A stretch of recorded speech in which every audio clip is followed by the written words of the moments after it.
اور غور کریں عزیز بھائی، جب انسان سمجھتا ہے نا نعمت اللہ کی طرف سے ہے، پھر وہ جھک جاتا ہے، وہ ڈرتا ہے، پھر وہ کہتا ہے اوہو یار وہ فلانا بندہ مجھ سے زیادہ سیانا ہے، اس کے پاس اتنے پیسے نہیں ہیں، مجھے اگر اللہ نے دیے ہیں تو اس کا فضل ہے، مجھے نا کہانیاں نہیں سنانی چاہیے۔ میرے رسول پاک نا اعلیٰ اخلاق کی بات کرتے، اونچی بات کرتے۔ ایک شخص آ گیا حضور سے ملنے، بخاری میں حدیث کی اصل موجود ہے۔ عرب کے لوگ چونکہ اپنے غلاموں پر روب بڑا ڈال کے رکھتے تھے، پریشرائز کر کے رکھتے تھے، یہ طریقہ ہوتا تھا کہ وہ آواز نہ نکالیں۔ مثلا غلام نے اگر جانور چھاؤں میں نہیں باندھا، دھوپ میں ہے تو مار پڑ جاتی تھی، کیوں نہیں باندھا؟ اور اگر اس نے کبھی باندھ دیا نا تو پھر بھی مارتے تھے، کہتے تھے تو اتنا سیانا ہو گیا، تو نے پوچھا ہی نہیں، مرضی کر دی تو نے۔ ایک مزاج ہوتا ہے پریشرائز کرنا، پریشان کرنا۔ اور آج بھی میں نے یہ انداز دیکھا ہے، پر غریبوں کے لیے، غریبوں کے لیے، امیروں کے لیے نہیں ہے۔ یعنی وہ چلو وزیر تو ایک طرف رہ گئے، پیروں کا بڑا برا حال ہے، الا ماشاء اللہ، وہ بھی مرید تگڑا ہو تو رنگ اور ہے، بندہ ماڑا ہو تو انداز اور ہے، یہ ٹھیک نہیں۔ اقبال کہتے ہیں خدا بندہ یہ تیرے سادہ دل بندے کدھر جائے، خدا بندہ یہ تیرے سادہ دل بندے کدھر جائے، درویشی بھی عیاری ہے شہنشاہی بھی عیاری، سارے عیار مکار ہو گئے۔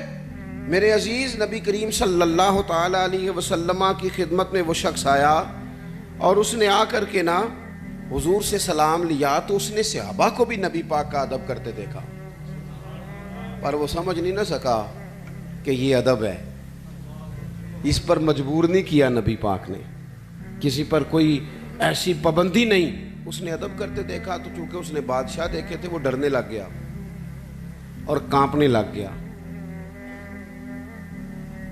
حضور نے فرمایا کیوں ڈرتے ہو؟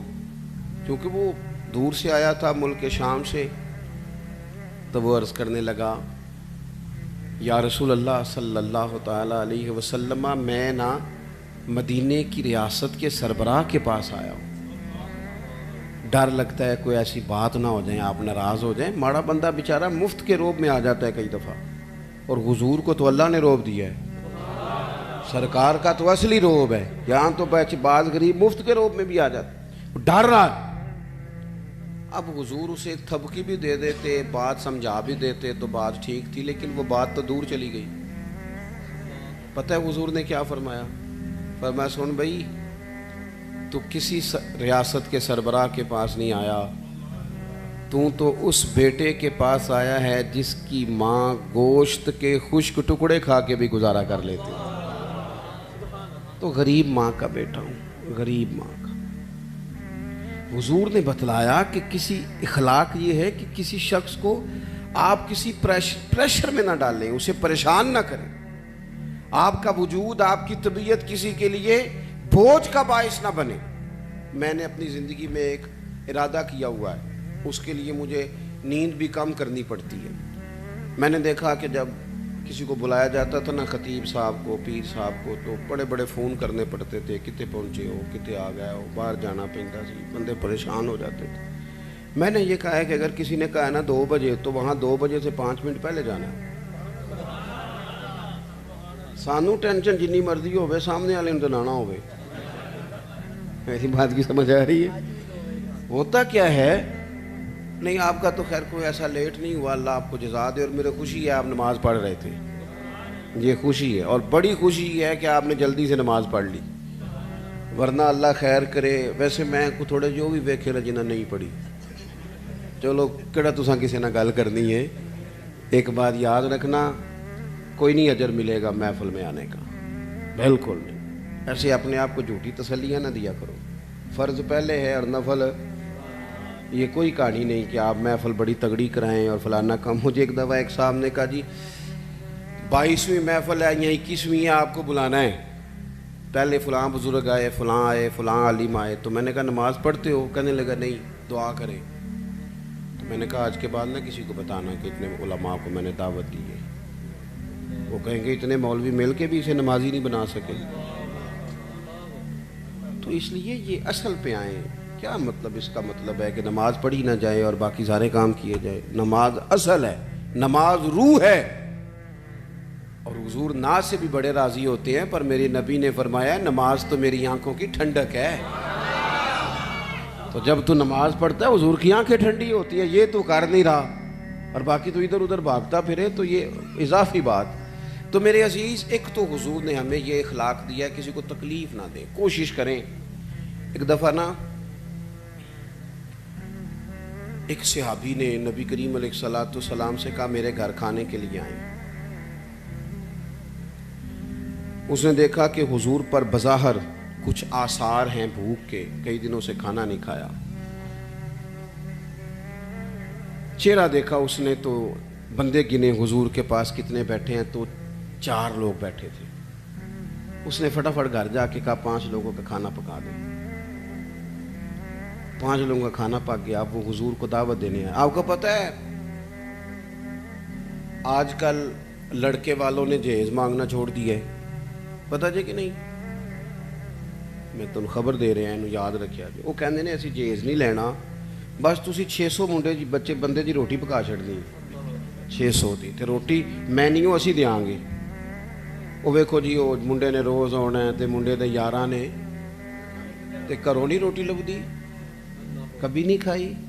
آپ کبھی دیکھیں بیٹی کے باپ کو، وہ کھانے والی لائنوں پہ یوں پھر رہا ہوتا ہے جیسے کوئی بندہ پاگل ہو گیا. دعائیں کراتا ہے، پیر صاحب دعا کرنا اور میری عزت رہ جائے، کتے روٹی نہ تھوڑ جائے.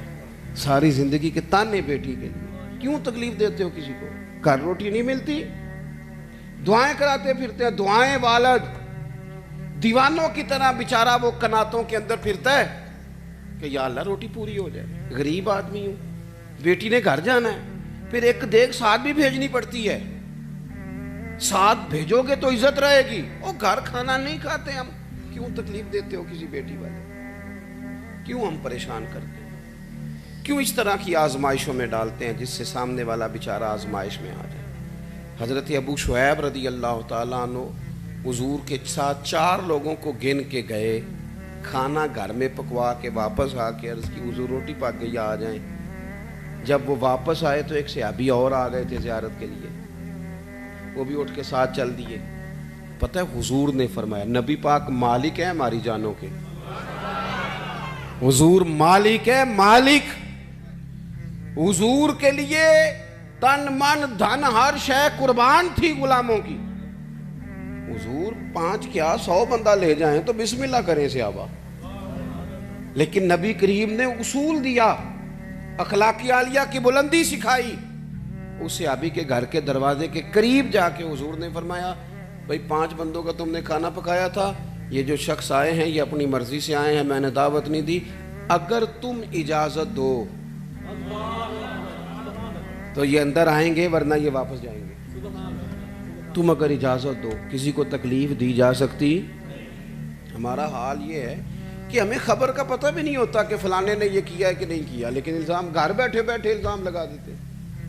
گھر بیٹھے میں ایک جگہ پہ بیٹھا تھا، وہ کہنے لگے جی ایڈی چھیتی پیسے کمائے نہیں جا سکتے، کوئی رولا ہے وے. اور میں نے کہا کیا آپ، رب تو فرماتا ہے وَيَرْزُقْهُ مِنْ حَيْثُ لَا يَحْتَسِبُ، میں وہاں سے دے دیتا ہوں کہ بندے کا گمان بھی نہیں ہوتا.